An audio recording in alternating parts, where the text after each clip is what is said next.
Good morning and welcome to the Oshkosh Area School District Professional Development for November 11th. I'm Kim Brown, the Director of Learning, and with me is Mark Pizzata and Julie Mosier.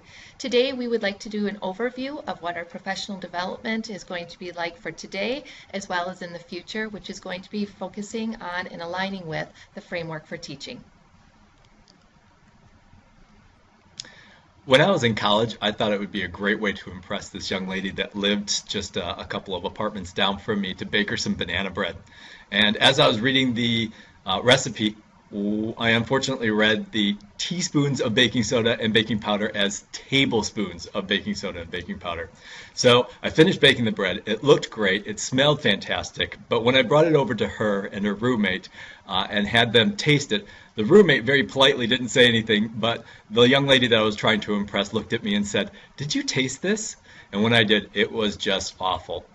Well, assessment is no different in education. We need to take little tiny bits and pieces of formative assessment as we teach so that we get a sense of what the end product is going to look like.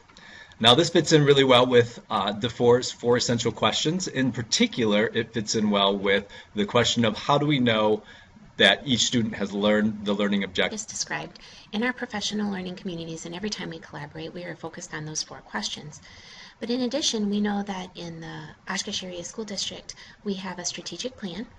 And when Kim had alluded to that we are aligning our professional learning to the Danielson's framework for teaching, that is the basis and the core of our educator effectiveness model that we are currently piloting this year.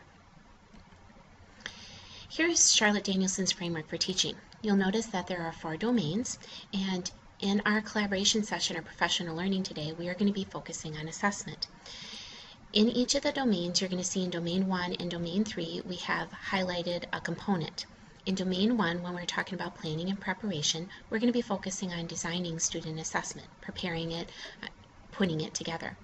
And then as you go clockwise around the framework for teaching, you're going to notice Domain 2, the classroom environment, then Domain 3, instruction, and you'll notice using assessment and instruction is highlighted.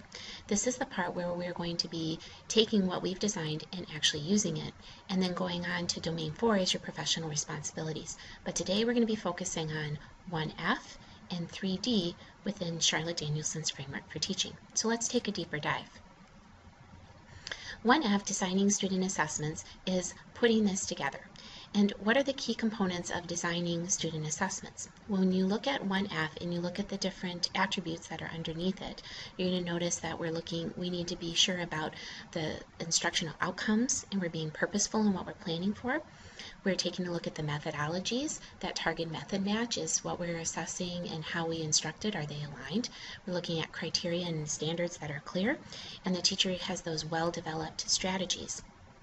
So when you think about all the parts of 1F, instructional outcomes are important, that we're adapting it to meet how we actually did instruct, that it's clear, and that it's formative, because we want to be designing this so that it gives feedback to our students and gives feedback to us on our instruction.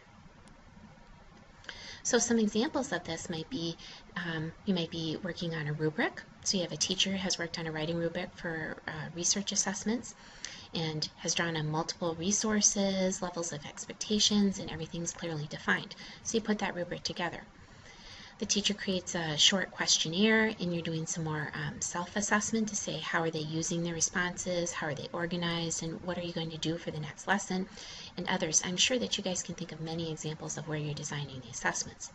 But you can design beautiful assessments. It all comes down to how you use them. And that's in Domain 3, using assessment and instruction. So within that, we want to see students are aware of the assessment criteria, and the teachers are monitoring students during that time, that there's a lot of questioning going on, and that questioning is being used to diagnose or give evidence of learning.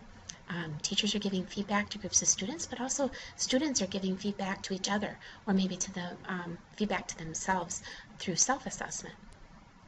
And so key words here are that the students know the criteria, the teacher's monitoring it, the students monitoring it, you're using that information that you're getting to diagnose and move forward. You're giving feedback. Feedback is the key. And that there may be self-assessment by the learner. So once again, going back, 1F is about designing it, but 3D is about actually using it within the classroom. So examples of 3D is the teacher circulates during small group or independent work and is offering suggestions to the students because you're noticing things and giving them feedback. The teacher uses specifically formulated questions. You have questions already in your mind and you're eliciting evidence of student understanding. You've purposely selected those questions. And then you're correcting errors and engaging back in the task with that student. And then once again, there's going to be many other examples of using that. At the elementary level, we make sure that we give feedback to the learner after each assessment, and we do that in several different ways. One of the ways, of course, is verbal, which we can do that teacher to student, student to student, or student to teacher. Written, again, each of those ways. We can score, teacher, or self-assessment. And then, of course, a final grade is given by the teacher. So we've heard that there are some questions regarding scoring, grading, and reporting in literacy. And so we want to talk a little bit about why and how we are going to score in literacy. And it really starts with Reading Standard 10, which talks about scoring a child proficient if they are reading within the band that's appropriate to their grade level. So what we do know is that we need to have consistency in our feedback, our grading, and reporting. So what we're going to ask people to do is in WebGrader, as you have always done, you're going to score the child with how they are doing according to whatever level they are reading at. So for example, if a child is reading below grade level, let's say it's an 18, and the child is proficient in decoding, but maybe scores a 2 in comprehension, we would keep that the same. However, when it comes to your record keeping time, you're going to take a look at that child's score and you may have to override it in reading. And with that, you would look at see if the child is, if they're proficient, of course, reading at grade level, that would be fine. If they're below grade level, you would score them a 2. If they are significantly below or significantly above, you would score them either a 1 or a 4 accordingly. This is just a brief overview. You will be receiving a memo regarding all of this information, as well as something that you can include in your report cards to share with parents.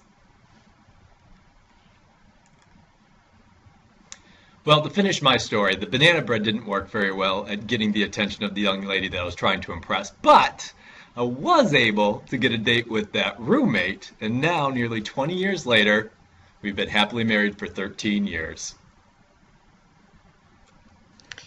In the end, everything worked out for Mark in his little experiment with assessment, or in his story for assessment. And the same thing is true in the Oshkosh Area School District. That is all going to work out in the end.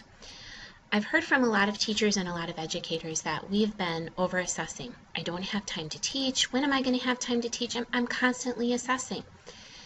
And I challenge you to take a look, to think about assessment in a different way. When we think about standards-based learning, we set the learning target, we design instructional activities for students to use in the learning process, we check for understanding, in other words assessment, and then we give the learner feedback. It's all part of a learning progression, it's all part of a cycle. And so it's not the assessment itself that's really causing problems or that's not allowing us to teach, but it's how are we using that data and how are we using that assessment to inform instruction and to inform the learner. I challenge you to think about assessment. Is it an event, or are we talking about it with students as just part of the process of figuring out what are you able to do and what do we need to do, what other teaching and learning do we need to do in order for you to be proficient or to learn the skills that you're looking for. So I really challenge us today as we look at common assessments, as we're looking at instructional activities, as we're designing those assessments today and really focusing on 1F, when we start to go into 3D of how we're using that in the classroom, how are we communicating that with students, and how are you using that data that we are finding out. So enjoy your professional learning today. Best of luck to all of you, and thank you for everything you do for students in the Oshkosh Area School District.